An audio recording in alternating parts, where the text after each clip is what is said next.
The final moments of rugby league kangaroo Ray Morris was spent in the company not of teammates or family, but of an ardent rugby league enthusiast, Mr. Sam Harren. Ray started his first grade rugby league career for Western Suburbs, debuting on August 13th, 1927 against University in a 21 points to 13 victory at West's legendary home ground of Pratton Park in Ashfield. Over the next 6 seasons, he would make a total of 52 appearances for Wests, playing predominantly at wing and centre, with a handful of games at fullback. A tough, speedy, naturally gifted sportsman, Ray scored 29 tries for the club, including one in Western Suburbs' maiden premiership title against St George in 1930. By the end of the 1932 season, Ray had established himself as a regular showcase in the game and a well-respected player, and at the close of the 1932 season, he shocked the rugby league fraternity when he opted to sign with the ailing University club for the 1933 season. His form only increased at his new home, and after a number of representative selections, most notably the 1933 Interstate Series, Ray was selected for the Kangaroo Tour of that year, becoming the first and only university player selected for his country. At just 25 years old, Morris was not only an outstanding surf swimmer, but also a skilled amateur wrestler, making him the perfect candidate to oversee the physical training aboard the SS Jervis Bay, the vessel which would carry the team to England. Shortly after departing from Western Australia, he was fully engaged in a dynamic training routine that incorporated aerobics, boxing, and even coal shovelling. Morris believed in the importance of diversifying exercises to enhance their effectiveness and keep the players interested.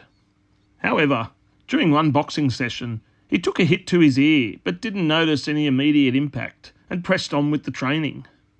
Later that day, he mentioned experiencing pain in his ear to the team doctor, who promptly provided treatment.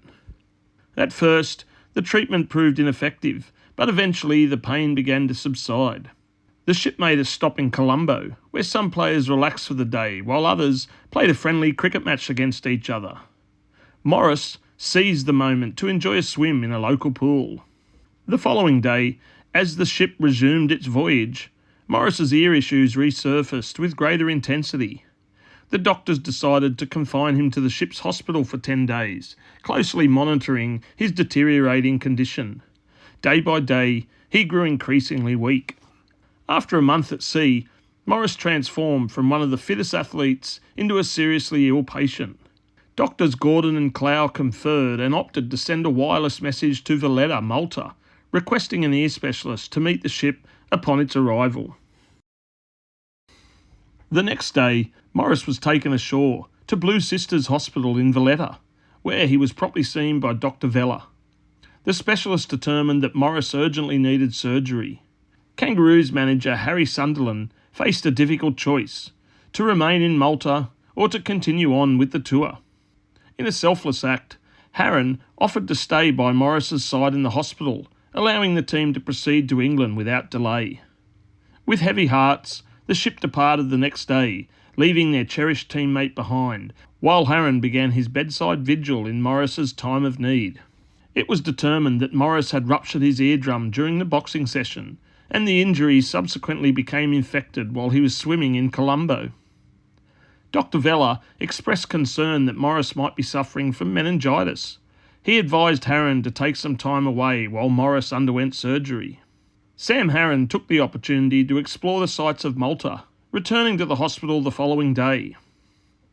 Upon my return, Ray asked me about my trip and seemed in good spirits, but early the next morning I woke with a sinking feeling that something was wrong, Harren recounted. He quickly contacted the doctor, but there was little that could be done. Tragically, Morris passed away just hours later, with Harren by his side. Meanwhile, aboard the SS Jervis Bay, the Kangaroos were celebrating Fred Newman's birthday when they received the heartbreaking news of Morris's death in Malta. The 500-plus passengers were overwhelmed with grief and promptly organised a memorial service as the ship continued its journey to Spain. Back in Australia, the sporting community was left in shock and profound sorrow upon learning of the tragedy. That weekend, All rugby league games, along with some rugby union and Australian rules matches, observed a minute of silence in Ray's memory. Upon reaching England, Sunderland concluded that the most fitting tribute to Ray Morris would be to leave his spot in the team empty for the remainder of the tour. A brief ceremony was held in Malta before Harren arranged for Morris's body to be embalmed and placed in a casket, which was then loaded into the steamer Hobson's Bay for the journey back to Sydney on August 22nd. On August 26th, the Australian team faced off against St Helens Rex for the opening match of their tour.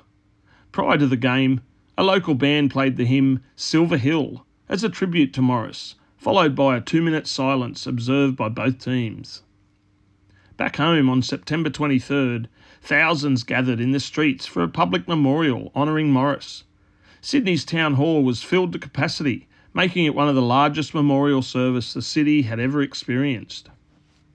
The city lined the streets for the funeral procession to Waverley Cemetery.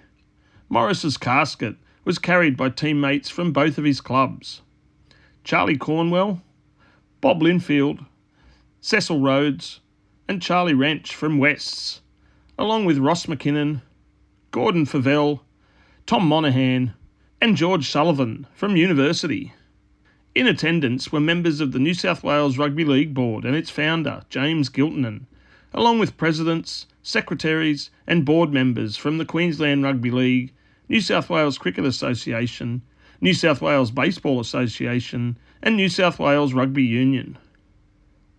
Committee members and players from various New South Wales Rugby League clubs were also present, including notable former players such as Dally Messenger, Dinny Lutke, Alec Burden, Charlie Russell, Webby Neal, Cess Blinkhorn, Bert Gray, Clary Prentice, Clary Tye and Benny Waring, among many, many others.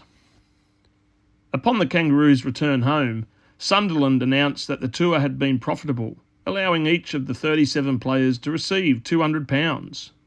Additionally, Ray Morris's family was given his £200, while the £315 medical bill and the expenses for repatriating his body and the burial service were covered by the tour's profits. For decades following this tragedy, the New South Wales Rugby League honoured Ray by sending flowers to his grave each year. And today, as we visit Ray's resting place, let's revitalise this cherished tradition and ensure that we never forget the most heartbreaking event in rugby league history. However, this isn't the conclusion of the story.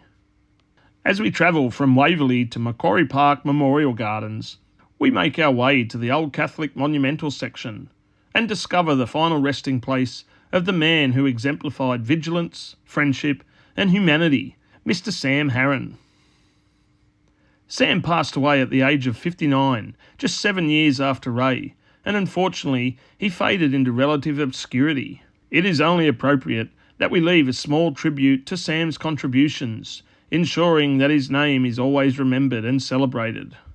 A true friend and a remarkable human being, Samuel Harren.